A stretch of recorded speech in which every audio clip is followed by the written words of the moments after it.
Alright, so I am back with another 15 minutes of reading, and I'm reading because I want to improve the way I speak. It is currently December 30th, 10:48. Everybody get into it. 15 minutes on the clock. Here we go. Three, two, one.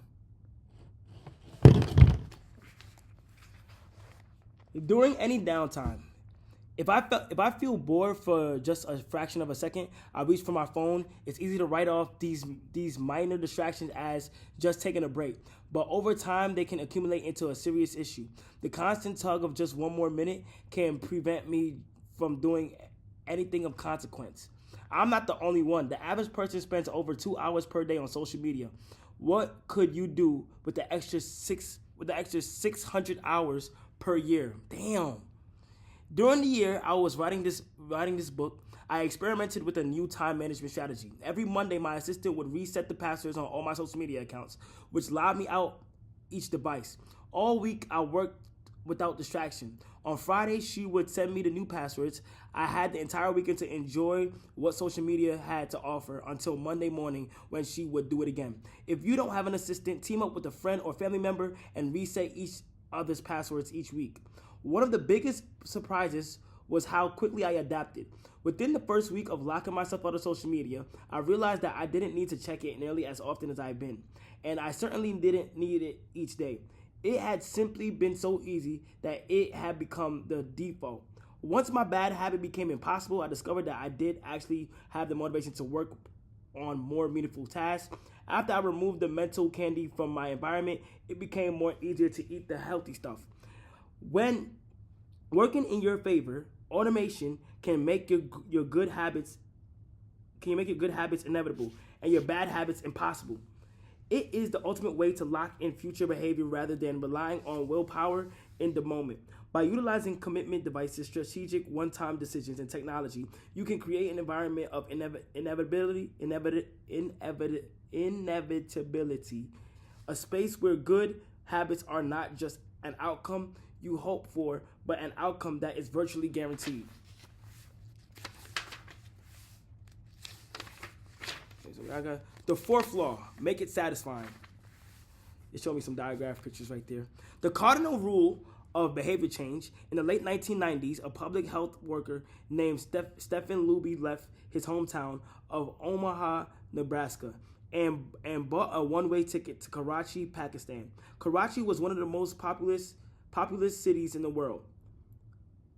By 1998, over 9 million people called it home. It was the economic center of Pakistan and a transportation hub, with some of the most active airports and seaports in the region. In the commercial parts of town, you could find all the standard urban amenities and bustling downtown streets.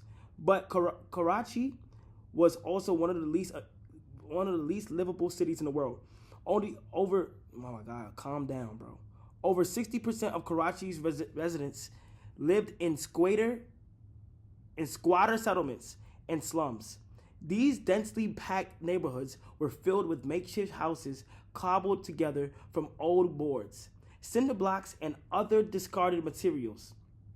There was no waste removal system, no electricity grid, no clean water supply. When dry, the streets were a combination of dust and trash. When wet, they became a muddy pit of sewage. Mosquito colonies thrived in pools of stagnant water, and children played among the garbage. The unsanitary conditions led to widespread illness and disease.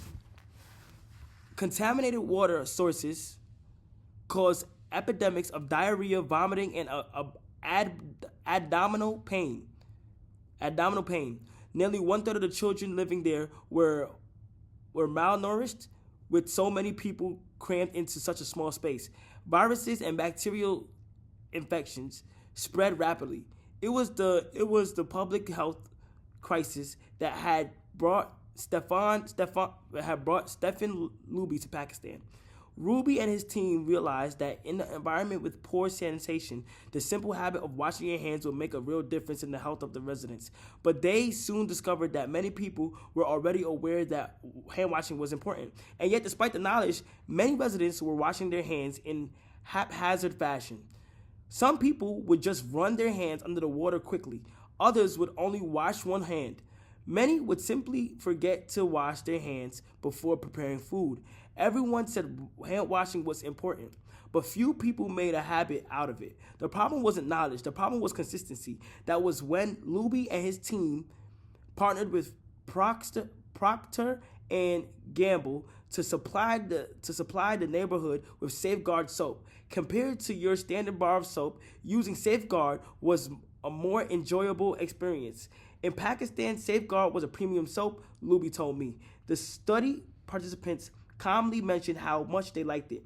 The soap foamed easily and people were able to lather their hands with suds. It smelled great. Instantly, hand washing became slightly more pleasurable. I see the goal of hand washing promotion not as behavior change, but as a habit adoption, Luby said. It is a lot easier for people to adopt a product that provides a strong positive sensory signal, for example, the mint taste of toothpaste, than it is to adopt a habit that does not provide pleasurable sensory feedback, like flossing one's teeth. The marketing team at Procter and Gamble talked about trying to create a positive hand washing experience. Within months, researchers saw a rapid shift in the health of children in the neighborhood. The rate of diarrhea fell by 52%, pneumonia by 48%, and impetigo, a bacterial skin infection, by 35%. The long-term effects were even better. We went back on some of the households of Karachi 6 years ago. 6 years later, Luby told me over 95% of households who had been given the soap for free and encouraged to wash their hands had hand washing station with soap and water available when our study team visited. We had not given any soap to the intervention group for over 5 years. But during the trial, they had become habituated to wash their hands that they had maintained the practice. It was a powerful example of the fourth and final law of behavior change. Make it satisfying. We are more likely to repeat a behavior when the experience is satisfying. This is entirely logical.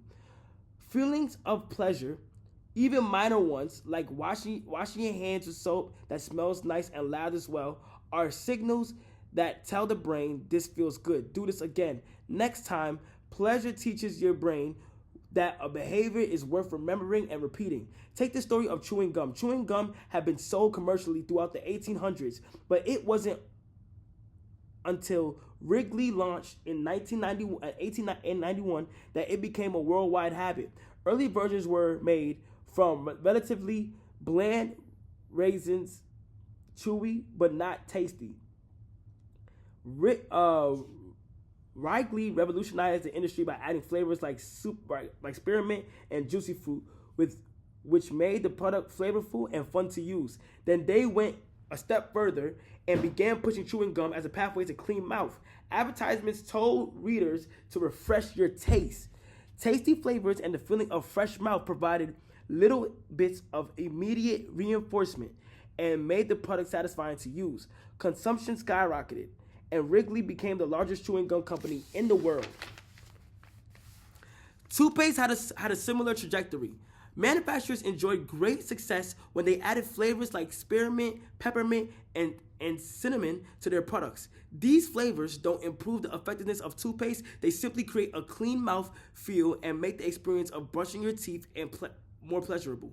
My wife actually stopped using Sensodyne because she didn't like the aftertaste. She switched to a brand with a larger mint flavor, which proved to be more satisfying. Conversely, if an experience is not satisfying, we have little reason to repeat it. In my research, I came across the story of a woman who had a narcissistic relative who drove her nuts. In an attempt to spend less time with the egomaniac, she acted as dull and as boring as possible whenever he was around. Within a few encounters, he started avoiding her because he found her so uninteresting. Stories like these are evidence of cardinal rule of behavior change. What is rewarded is repeated. What is punished is avoided. You learn what to do in the future based on what you were rewarded for doing. or punished for doing. In the past, positive emotions cultivate cultivate habits. Negative emotions destroy them. My bad if I keep stuttering, guys. The first three laws of behavior change: make it obvious, make it attractive, and make it easy. Increase the odds that a behavior will be performed this time. The fourth law of behavior change: make it satisfying. Increases the odds of that a behavior will be repeated next time. It completes the habit loop. But there is a trick. We are not looking for just any type of satisfaction. We are looking for immediate satisfaction. The mismatch between immediate and delayed rewards.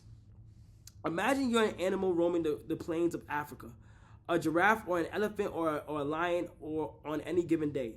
Most of your decisions have an immediate impact. You are always thinking about what to eat or where to sleep or how to avoid a predator.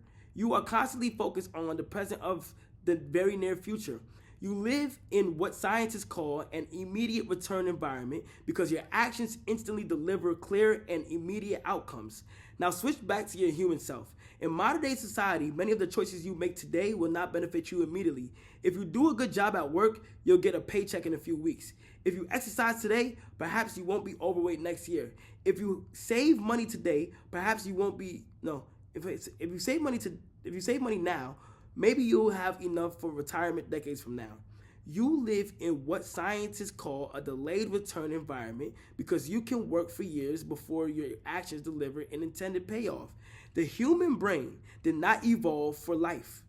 In a delayed return environment, the earliest remains of modern humans, known as Homo sapiens, are approximately 200,000 years old. These were the first humans to have brain relatively similar to ours.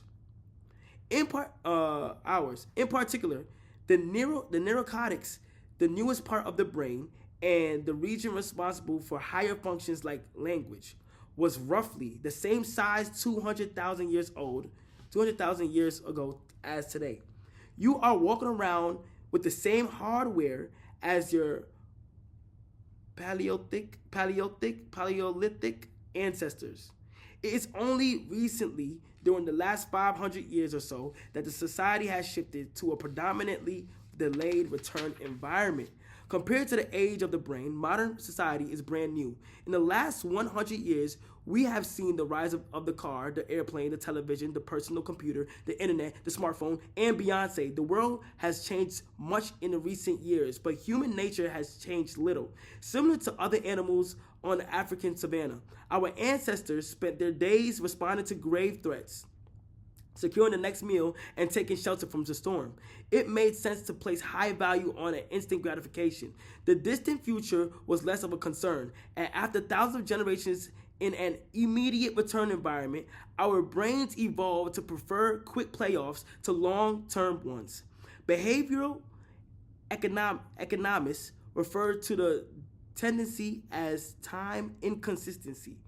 That is, the way your brain evaluates rewards is inconsistent across time. You value the present more than the future. Usually, the tendency serves us well. A reward that is certain right now is typically worth more than one that is merely possible in the future. But occasionally, our bias toward instant gratification causes a problem. Why would someone smoke if they know it increases the risk of lung cancer? Why would someone overeat when they know it increases the risk of obesity? Why would someone have unsafe sex if they know it can result in sexually transmitted disease? Once you understand how the brain prioritizes rewards, the answers become clear. The consequences of bad habits are delayed. While the rewards are immediate, smoking might kill you in 10 years, but it reduces stress and eases your nicotine cravings now. Overeating is harmful in the long run, but appetizing in the moment, sex safe or non provides pleasure right away. Disease and infection won't show up for days or weeks, even years. Every habit produces multiple outcomes across time. Unfortunately, these outcomes are often misaligned. With our bad habits, the immediate outcome usually feels good, but the ultimate outcome feels bad. With good habits, it is the reverse. The immediate outcome is unenjoyable, but the ultimate outcome feels good. The French economist Frederic Bastiat explained the problem clearly when he wrote, "It almost always happens that when the immediate consequence is favorable, the later consequences are disastrous, and vice versa. Often, the sweeter the first fruit of a habit, the more bitter are its later fruits." Put another way. All right, that has been 15 minutes. I just read that. I am reading this to better the way I speak, and I'll see you guys next time. Thank you.